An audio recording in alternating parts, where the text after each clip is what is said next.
वालेकुम my dear students. आज के इस लेक्चर में चैप्टर नंबर 11 हाइड्रोकार्बन्स, इसके जो डिस्क्रिप्टिव क्वेश्चंस हैं, तफसीली सवालात हैं, इनके हम आंसर्स देखेंगे। तो डियर स्टूडेंट्स, बहुत ही आसान है, कोई मुश्किल नहीं है और इम्पोर्टेंट भी हैं। तो आपने अपनी अपनी बुक सामने रखनी है, जो मैं लिखवाऊंगी वो आपने लिख लेने हैं, इजी वर्डिंग के अंदर होंगे, और जो बुक पे मार्किंग करवाऊंगी वो आपने अपनी बुक्स पे मार्किंग कर लेनी है। तमाम चैप्टर्स, इससे प्रीवियस चैप्टर 10 तक हम तमाम एक्सरसाइजेस का सोल्यूशन कर चुके हैं, जो मैंने प्रॉपरली प्ले लिस्ट में अपलोड किया हुआ है, तरतीब भी दी हुई है। तो केमिस्ट्री के अलावा physics, math, bio, English, Urdu, इस्लामियात, तमाम सब्जेक्ट्स की पूरी बुक्स ऑलमोस्ट हमारी हो चुकी हैं, लेक्चर्स अवेलेबल हैं, उससे भी आप फ़ायदा उठा सकते हैं। तो सब्सक्राइब ज़रूर कर दीजिएगा। डियर स्टूडेंट्स, पहला क्वेश्चन ये है, describe the importance of organic compounds in daily life. रोज़मर्रा ज़िंदगी में ऑर्गेनिक कंपाउंड की अहमियत को वजाहत करें इसकी। तो डियर स्टूडेंट्स, रोज़मर्रा ज़िंदगी में ऑर्गेनिक कंपाउंड्स हम इस्तेमाल कर रहे हैं, कहाँ कहाँ यूज़ होते हैं? फ्यूल में, वुड में, फूड में, मेडिसिन में, बिल्डिंग मटेरियल में, क्लोथिंग जो हम कपड़े पहनते हैं, फर्टिलाइज़र्स, इन तमाम चीज़ों में। अब आप इनको लिखेंगे किस तरह? आपने आंसर इस तरह से स्टार्ट करना है, organic compounds are essential in our lives lives, LIVES, they are found in, किस कहाँ फाउंड होते हैं? ये लिखेंगे, they are found in fuel, wood, food, medicine, building material, clothing, fertilisers. ये आप इस तरह से इस लाइन को मुकम्मल करेंगे। They form the basis of modern life, ये हमारी जो मॉडर्न लाइफ है उसकी बुनियाद है, उसमें तमाम हर जगह ये यूज़ हो रहे हैं। तो उम्मीद करती हूँ पहला लॉन्ग क्वेश्चन का आंसर आप समझ चुके होंगे। अब इतना सही आंसर है, इसको इसी तरह आपने लिखना है। इस तरह मैंने पॉइंट्स बना दिए हैं, बेशक आप अलग से इन पॉइंट्स को लिखें, फिर ये लाइन्स लिख लें, या ये लाइन्स लिख के इस तरह इन पॉइंट्स को बना सकते हैं। तो ये आपका अच्छा लॉन्ग क्वेश्चन बन जाएगा। इसके बाद देखते हैं, हमारे पास दूसरा लॉन्ग क्वेश्चन ये है, why is carbon so important as an element, the whole branch of chemistry is based on it. Carbon बतौर एलिमेंट इतना अहम क्यों है, और केमिस्ट्री की पूरी शाख जो है इस पर क्यों बनाई गई है, इस पर बेस्ड करती है। ये इसकी सारी इंपॉर्टेंस पूछी गई है, इसका आंसर बुक के अंदर ही है, पेज नंबर 146 पे आ जाना है आपने। तो डियर स्टूडेंट्स, पेज 146 पे दूसरे लॉन्ग क्वेश्चन का आंसर आप यहाँ से स्टार्ट करेंगे। The element carbon is present at the centre of periodic table and it is generally not possible for it gain और loss electron to form ionic compounds. यहाँ से आपने इसका आंसर स्टार्ट करना है, यहाँ तक लिखना है, saturated compounds in which carbon forms single bond with other atoms. ऐसे कंपाउंड्स जिनमें कार्बन सिंगल बॉन्ड बनाती है दूसरे एटम्स के साथ मिलकर, उसको सैचुरेटेड कहते हैं। अब यहाँ पे अनसैचुरेटेड की डेफिनेशन नहीं थी, मैंने साथ लिखी है, वैसे आप यहाँ तक लिखेंगे, लेकिन साथ ये डेफिनेशन भी लिखेंगे।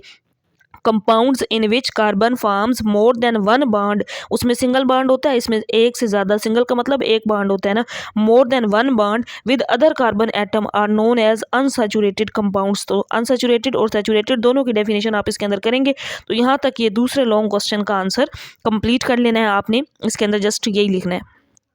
और इसके बाद हमारे पास तीसरा लॉन्ग क्वेश्चन है, a carbon carbon single bond, यानी कि कार्बन जिसमें सिंगल बॉन्ड होता है, in alkanes does not behave as functional group, ये फंक्शनल ग्रुप के तौर पर बिहेव नहीं करती।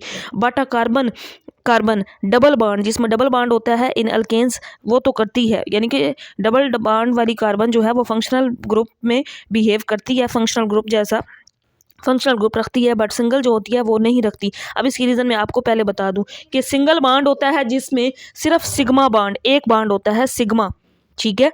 वो जो है सिग्मा बॉन्ड बहुत स्ट्रॉन्ग बॉन्ड होता है, वो टूटता नहीं है, वो किसी भी रिएक्शन के साथ रिएक्ट नहीं करता, तो इसलिए वो फंक्शनल ग्रुप भी नहीं बनाता। बट अगर डबल बॉन्ड की बात की जाए, उसमें दो बॉन्ड्स होते हैं, एक सिग्मा और दूसरा पाई बॉन्ड। सिग्मा तो स्ट्रॉन्ग है, नहीं टूटता, बट पाई बॉन्ड जो है वो दूसरे केमिकल रिएक्शंस के साथ रिएक्ट कर जाता है। तो इस वजह से जो डबल बॉन्ड होता है वो फंक्शनल ग्रुप बिहेव करता है, वो फंक्शनल ग्रुप रखता है।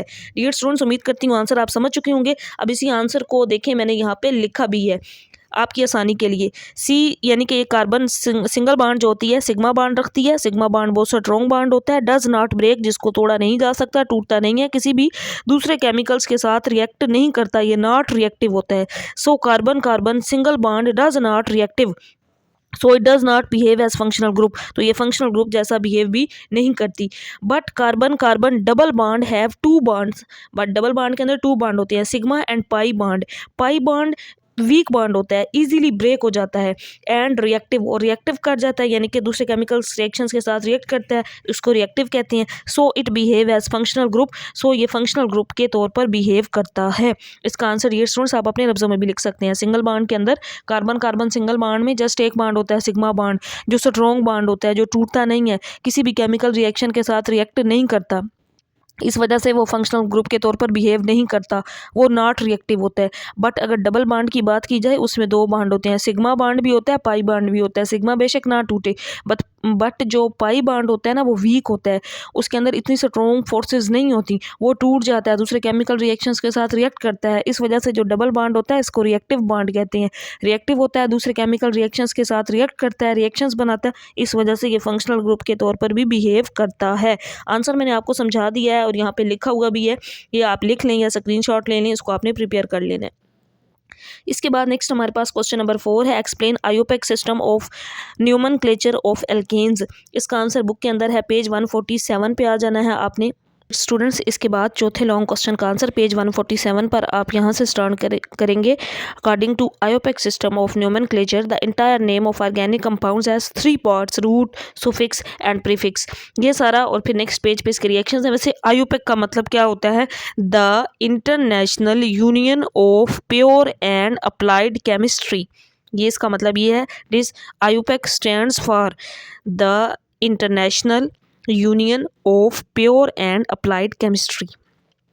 तो यहाँ से आप ये सारा लिखेंगे पेज 147 पे, और फिर इसके बाद नेक्स्ट पेज पे ये सारे केमिकल रिएक्शंस, यहाँ तक आपने इस चौथे लॉन्ग क्वेश्चन का आंसर लिखना है। इसके बाद नेक्स्ट हमारे पास आखिरी और पांचवा लॉन्ग क्वेश्चन है, how combustion reaction of alkanes is useful for us. Alkanes का जो कंबस्टन रिएक्शन होता है, जो ये हमारे लिए किस तरह फ़ायदेमंद होता है, इसके आंसर के लिए आना है पेज नंबर 152 पर। तो डियर स्टूडेंट्स पेज 152 पे ये टॉपिक है कंबस्टन वाला। अल्केन्स का जब कंबस्टन रिएक्शन होता है, उसके नतीजे में कार्बन डाइऑक्साइड, वाटर और हीट, ये सारी चीज़ें बनती हैं। इस रिएक्शन को कंबस्टन रिएक्शन कहते हैं। ये 2 रिएक्शंस हैं, 2 कर लें तो ज़्यादा अच्छी बात है, लेकिन एक तो आपने लाजमी करना है। तो यहाँ से यहाँ तक पहले आपने लिखना है। अब इसमें ये पूछा गया है कि ये हमारी लाइफ में हमें किस तरह मदद करता है अल्केन्स का कंबस्टन रिएक्शन, तो इसका आंसर आपने इस तरह से लिखना है जैसे मैंने यहाँ पर लिखा हुआ है। Combustion of alkanes release energy in the form of heat and light. जब कंबस्टन रिएक्शन होता है अल्केन्स का, तो इसमें से एनर्जी रिलीज होती है किस फॉर्म में? हीट और लाइट की फॉर्म में। ये हीट और लाइट कहाँ पे यूज़ होती है? It is useful for generating power, cooking, heating and running vehicles. तो ये इसका आंसर साथ आपने लाजमी ऐड करना है। बाकी कंबस्टन वाला ये टॉपिक आप इसके अंदर लिखेंगे। तो यहाँ पे हमारे लॉन्ग क्वेश्चंस कंप्लीट हो चुके हैं। इंशाल्लाह नेक्स्ट टाइम इसके इन्वेस्टिगेटिव क्वेश्चंस करेंगे और चैप्टर नंबर 12 की एक्सरसाइज का सोल्यूशन करेंगे। अल्लाह हाफिज़।